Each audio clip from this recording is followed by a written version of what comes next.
Hi everyone! It's Monday at the cottage. Okay, so today I have a lot to talk about, but I did last time too. I hope it's not too long. Somebody let me know if you think I'm like blabbing too long, and Okay. I'll cut the videos shorter. Today what I'm going to do is make a 9-patch because somebody asked if I would show how to make a 9-patch, and it's one of my favorite blocks to make. It's an easy block to make. You could cut your squares any size you want. You can make big 9-patches if you want to make the quilt go really fast, or you could do tiny little 9-patches, and that's real cute too. So what I'm going to do is I cut my squares 2 inches. Say hi, Skylar. Say hi. Okay, back over here. Woohoo. Okay, so I'm going to do red, surprising, huh? Red and white, and I'm going to make a 9-patch. So I've already done some here, but I'll show you. There's a way you can strip piece this, and maybe next time I can show you how to do that since you're only using 2 colors and it goes really fast. But I usually do it the longer way. I just kind of enjoy the whole process. So I cut squares, little bitty squares. So first we're going to have, for this top row, 2 reds and a white. Okay, so that's what we want our top row, 2 reds and a white. So I'm going to sew a white one onto this red, just match them up, and then you're going to sew a 1/4 inch. Now I have a 1/4 inch foot on here. If you don't, you can mark your 1/4 inch. There's all kinds of different things you can put on your machine that have 1/4 inch. And I don't backstitch. You can. If you're going to be pulling on your fabric a lot, backstitching is a good idea because your seams might come out. So, okay, now I've got a red and a white, and I'm going to add that red on the side, which is this first row. And we're going to need that twice, one for the top and one for the bottom. And again, just match it up, lay it down on the machine, and sew on the 1/4 inch line. And another thing is, if you don't have a 1/4 inch foot and you don't know where your 1/4 inch is on here, make sure that you're at least sewing with this machine and the same foot the whole quilt. That way all your measurements are going to come out okay when this all lines up. If you were to be guessing back and forth as to what your 1/4 inch is or isn't, your quilt lines aren't going to match up. But say if I did all these a 1/2 inch, everything would be, don't be getting close on me, the whole thing would be 1/2 inch, 1/2 inch, 1/2 inch. I hope that makes sense. Okay, so let's pretend I sewed this and this. Wait a minute. Show it again. Okay, so there's our center part. No, that's not right. This would present our top part. Okay, and here's the backs. And what I do is I press one row going that direction, one row going the opposite direction. And that just makes it lay nice when you line it up. And the other one goes back to the left. Okay, so we're going to lay these 2 on top of each other and see how I have it, one going that direction and one going this way. You could do them both this way, but it's really bulky, and if you fold them in opposite directions, you can almost feel right here in the center where it lines up and where you want to put your pin to make it match. And sometimes you just got to pin a little bit over to there, but okay. So I'm going to pin it where I feel the 2 meeting, my seams meeting. And it might be off a little bit over here, I don't worry about that. But you can start and pin here and then here. Okay, now I'm going to go do the same thing here. Pin. And I pin outward in. Some people pin inward. And to me that moves my fabric around and then it doesn't line up. If I would take the pin and go like this and pin, I just find that the fabric may shift on you. So I'm a pinner this way.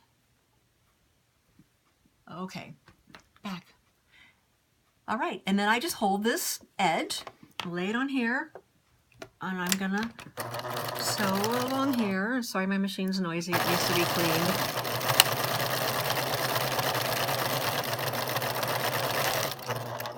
Okay, so here's my first part done on the 9-patch, and there you go. And see, my seams are matching up in the center there and pretty good on the end, a little bit off there. But next one I'm going to lay on here, and again I have seams going that direction and seams going that other direction, and I'm going to pin and find my little groove in there. And you really can feel it if you just take your finger and feel back and forth right here. You feel the 2 seams and they're butting up against each other. And I'm going to pin and then pin on this end. Okay, so I have that pinned right there. Okay, so, and again, you can backstitch if you want. You don't have to backstitch, it's totally up to you. And I'm lifting up to get that seam down. Okay. And then here is my 9 patch, right there. Okay, my little red 9 patch. Easy as that. And you can make a 1-inch 9 patch, which I made this little one here, and it has little tiny pieces, and I just had a bunch of scraps left over from these fabrics I liked, so I made this these 6 little 9 patches. And what I did was I put little sashings in between, and the way I would do that is if I had, let's pretend I have another 9 patch over here, I would measure this, and it measures 5 inches. So I would cut a strip.